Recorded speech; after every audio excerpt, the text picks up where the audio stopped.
నాకెప్పుడూ ఒక డౌట్ ఏంటంటే, చాలామంది ఫిల్మ్ యాక్టర్స్ లివర్ డిసీజ్‌తో చనిపోయారని మనం వింటూ ఉంటాం. అవునండి. అసలు అంత డిసీజ్ వచ్చే వరకు అంత పెద్ద మెడికల్ యాక్సెస్ ఉండే ఫిల్మ్ యాక్టర్స్ ఎందుకు అంత దూరం వెళ్ళిపోతారు? సో, ఇది వెరీ ఇంపార్టెంట్ ఎందుకు అంటానంటే, ఒకటి మనకి ఫస్ట్ తెలియాల్సింది ఏంటంటే, లివర్‌కి దేనివల్ల ప్రాబ్లమ్ వచ్చింది. అందరూ ఏమనుకుంటారు, ఓన్లీ ఆల్కహాల్ వల్లే లివర్‌కి ప్రాబ్లమ్ వస్తుంది. ఆల్కహాల్ తీసుకోకపోతే లివర్ ప్రాబ్లమ్ రాకపోవచ్చు అని. అవును. సెకండ్ థింగ్ మనకు తెలియాల్సింది ఏంటంటే, దిస్ ఇస్ అ మిత్. ఇది ట్రూత్ కాదు. హ్మ్. లివర్ అనేది చాలా విషయాల వల్ల ఎఫెక్ట్ అవ్వచ్చు. రైట్. హెపటైటిస్ బి కానివ్వండి, హెపటైటిస్ సి కానివ్వండి, ఇవి లివర్ని ఎఫెక్ట్ చేసే వైరసెస్. అంటే ఈ వైరసెస్ లివర్ని ఎఫెక్ట్ చేసి లివర్ పర్మనెంట్ డ్యామేజ్ అంటే సిరోసిస్, అక్కడి నుంచి లివర్ ఫెయిల్యూర్ అయ్యి అంటే లివర్ ఫెయిల్ అయ్యి ట్రాన్స్ప్లాంట్ అవసరం అయ్యే అవకాశం కూడా ఉంది. రైట్. అలాగే కొంతమందికి జెనెటిక్ డిజార్డర్స్, మెటబాలిక్ డిజార్డర్స్ కూడా మిడిల్ ఏజ్లో లేదా మిడ్ ఏజ్లో కూడా అది Right. ఆటో ఇమ్యూన్ డిసీజ్ వల్ల కానివ్వండి, వీటి వల్ల ప్రెజెంట్ అవుతుంది అనమాట. సో దేని వల్ల వచ్చింది అనేది తెలుసుకుంటే, కొంతమంది గురించి మనం మాట్లాడుకున్నాం అనుకోండి, ఎస్పెషలీ ఎల్డర్లీ వాళ్ళకి వచ్చింది అనుకోండి లివర్ ప్రాబ్లం, అవును. ప్రాబబ్లీ చిన్న వయసులో వాళ్ళు హెపటైటిస్ బి వ్యాక్సిన్ తీసుకుని ఉండరు. చిన్నప్పుడు ఇంజెక్షన్స్ కానివ్వండి, టాటూయింగ్ కానివ్వండి, ఇయర్ పియర్సింగ్ కానివ్వండి, ఒక నీడిల్ యూజ్ చేసి అదే నీడిల్ని జస్ట్ వేడి నీళ్ళలో ఇళ్ళలో అనేసి వేరే వాళ్ళకి ఇచ్చేవాళ్ళు. సో అక్కడ హెపటైటిస్ బి పాజిటివ్ ఉన్న వాళ్ళు ఉంటే, హెపటైటిస్ సి పాజిటివ్ ఉన్న వాళ్ళు ఉంటే ఆ సెకండ్ మనిషికి వచ్చే అవకాశం ఎక్కువ. అది చాలా స్కేరీ అండి. It actually is because scary. అంటే మీరనేది ఆ వైరస్ హెపటైటిస్ వైరస్ అన్నది మీరు నీళ్లలో పోసి ఇలా చేసినా కూడా ఇంకా ఉంటుందంటారా? ఉంటుంది. ఎందుకంటే అంత చిన్న టెంపరేచర్కి అది చనిపోదు. సో ఇప్పుడు మీరు తీసుకున్నారనుకోండి, చిన్నపిల్లలకి వ్యాక్సినేషన్ అనేది ఇస్తారు. ఇమ్యునైజేషన్ స్కెడ్యూల్ అనేది ఉంది. అందులో ఇచ్చే వ్యాక్సిన్స్తో పాటు హెపటైటిస్ వ్యాక్సిన్ కూడా ఇంక్లూడ్ అయ్యి ఉంది. ఓకే. కానీ ముందు ఇలా లేదు. 15-20 సంవత్సరాల ముందు మీకు గుర్తుందో లేదో, మనం కొంచెం పెద్ద అయ్యాక తీసుకున్నాం ఆ హెపటైటిస్ వ్యాక్సిన్. ఇన్ఫాక్ట్ గుర్తుంది, నాకు ఆ గుర్తు కూడా రావట్లేదు సరిగ్గా. ఎగ్జాక్ట్లీ. ఎప్పుడు సో తీసుకున్నానని. నాకైతే గుర్తు, నేను మిడిల్ ఏజ్లో ఉన్నప్పుడు, అరౌండ్ 20s టీన్స్ టు 20sలో ఉన్నప్పుడు నేను తీసుకున్నాను. అది అదొక 3 డోసులు ఉంటాయి అనమాట. First dose, second dose, booster dose అని ఉంటుంది. సో అలా తీసుకొని వాళ్ళకి ఒకవేళ ఎప్పుడన్నా ఇంజెక్షనో బ్లడ్ ట్రాన్స్ఫ్యూజనో అయ్యి ఉంటే వాళ్ళ నుంచి వచ్చే అవకాశం అనేది ఉంది. సో ఎస్పెషలీ ఎల్డర్లీ వాళ్ళు, ఇప్పుడు మనం అనుకున్న ఫిలిం ఫ్రెటర్నిటీ అనుకోండి, ఎల్డర్లీ వాళ్ళకైతే హెపటైటిస్ బి, ఎస్పెషలీ డయాలిసిస్ అవసరం అయ్యింది వాళ్ళకి అనుకోండి, ఆ డయాలిసిస్ మెషిన్స్ ద్వారా కూడా స్ప్రెడ్ అయ్యేవి. కానీ I will tell you good news here. ఇప్పుడు ఇమ్యునైజేషన్ స్కెడ్యూల్లో హెపటైటిస్ బి వ్యాక్సిన్ ఉంది. మెయిన్ చూస్ చేసే నీడిల్స్, ఇప్పుడు అందరూ డాక్టర్స్ ప్రపంచవ్యాప్తంగా యూజ్ చేసే నీడిల్స్, ఒక సిరింజ్తో నీడిల్ ఒక ఇంజెక్షన్ ఇచ్చేయగానే కంప్లీట్గా డిస్కార్డ్ చేస్తాం.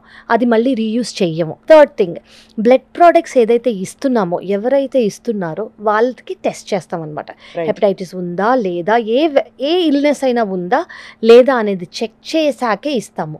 ప్లస్ ఇంపార్టెంట్గా తెలుసుకోవాలి ఏంటంటే, టాటూయింగ్ చేసే ముందు, టాటూస్ అంటే ఇష్టం, నాకు కూడా పర్సనల్గా చాలా ఇష్టం. ఇది చాలా పెద్ద పాయింట్, ఎందుకంటే ఈ మధ్య బాగా ఫ్యాషన్ అయిపోయింది tattoos అవునండి, చేసుకోవడం. అవును.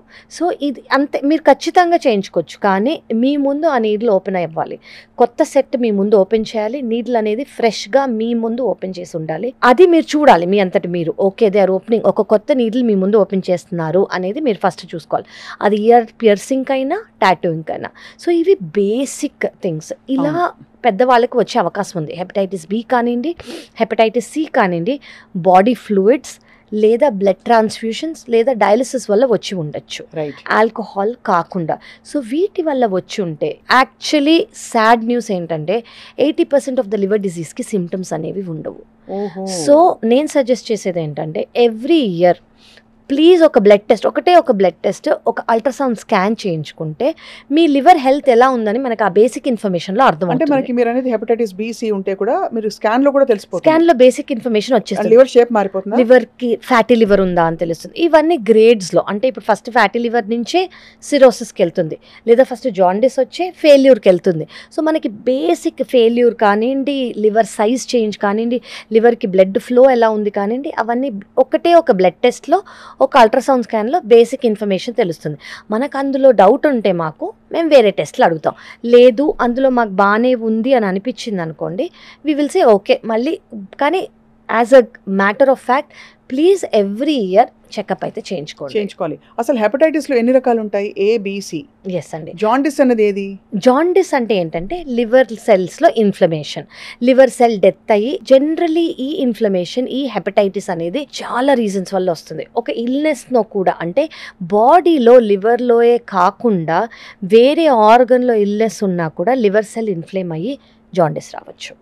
ఫర్ ఎగ్జాంపుల్ ఇప్పుడున్న మోస్ట్ ప్రివలెంట్ మలేరియా, డెంగీ ఇలా సఫర్ అవుతున్న వాళ్ళకు కూడా లివర్ ఫంక్షన్ టెస్ట్లో ఎలివేషన్ వచ్చి వాళ్ళకి జాండిస్ వచ్చే అవకాశం ఉంది. Second thing hepatitis A, hepatitis E water, contaminated water లేదా కంటామినేటెడ్ ఫుడ్ వల్ల వచ్చే అవకాశం ఉంది. Hepatitis B, hepatitis C body fluids లేదా mother to child sexual transmissions వల్ల వచ్చే అవకాశం ఉంది.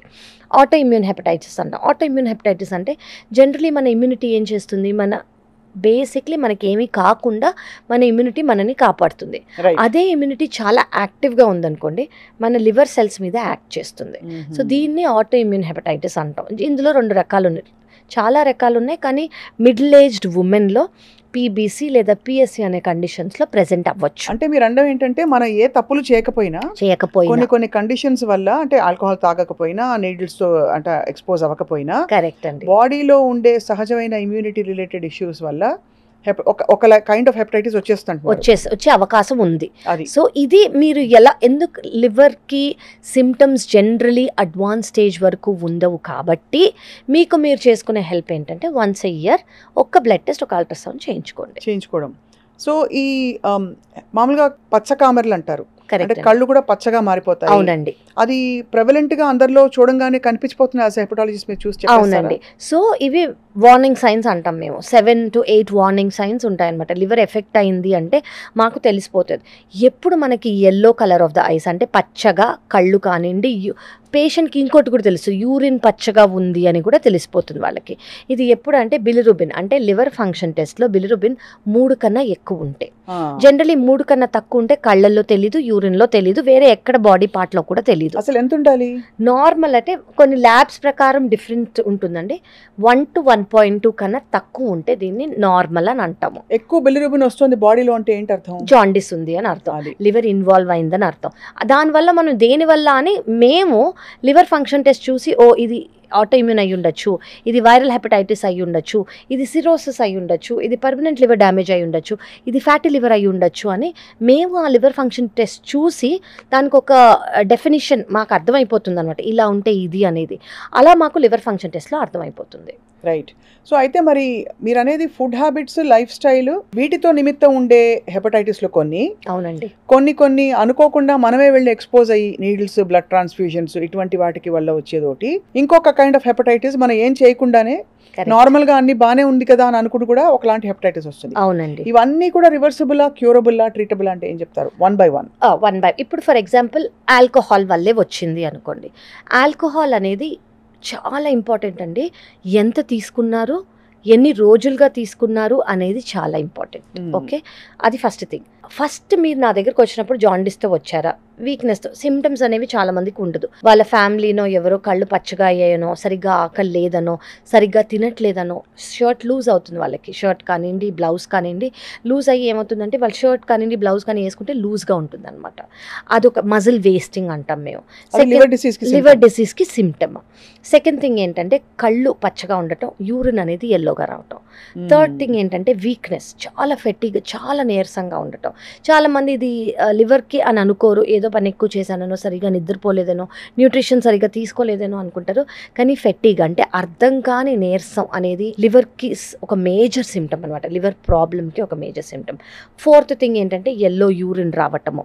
ఫిఫ్త్ థింగ్ ఏంటంటే ఒకవేళ లివర్ అనేది ఫెయిల్యూర్లో ఉంది అని అనుకోండి, కాళ్ళవాపు, పొట్టవాపు అంటే పొట్టలో నీరు కానివ్వండి, కాళ్ళలో నీరు కానివ్వండి డెవలప్ అయిపోతుంది. అంటే ఇవన్నీ లివర్ సిరోసిస్ అంటే పర్మనెంట్ డ్యామేజ్ అయితే దీనివల్ల కిడ్నీ ఎఫెక్ట్ అయ్యి, జనరలీ మన కిడ్నీ ఏం చేస్తుంది, మన బాడీలో ఏదైతే ఫ్లూయిడ్ ఉందో, నీరు ఉందో అది యూరిన్ ద్వారా బయటికి పంపించేస్తుంది.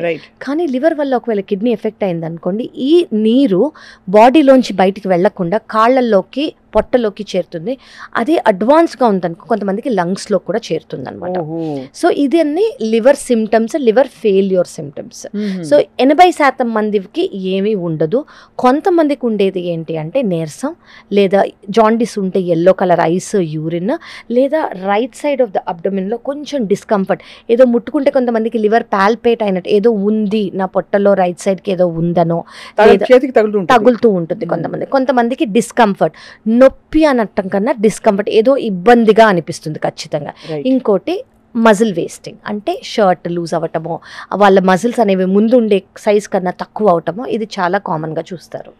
అంటే బట్ ఇప్పుడు మనం మొదలుపెట్టింది కొంతమంది సెలబ్రిటీస్ విషయంలో ఎలాంటి హెపటైటిస్ వచ్చి ఉంటుందని చెప్పి, ఆల్దో మీరు వాళ్ళ రిపోర్ట్స్ చూడలేదు, it's not right to second అంటే keep on guessing, but nevertheless కొన్ని కొట్టొచ్చిన సిమ్టమ్స్ చూస్తే ఎలాంటి హెపటైటిస్ వచ్చి ఉండే అవకాశాలు ఉంటున్నాయి? అంటే హెపటైటిస్ అన్ని జనరల్గా ఇలాంటి సిమ్టమ్స్ ఉంటాయండి.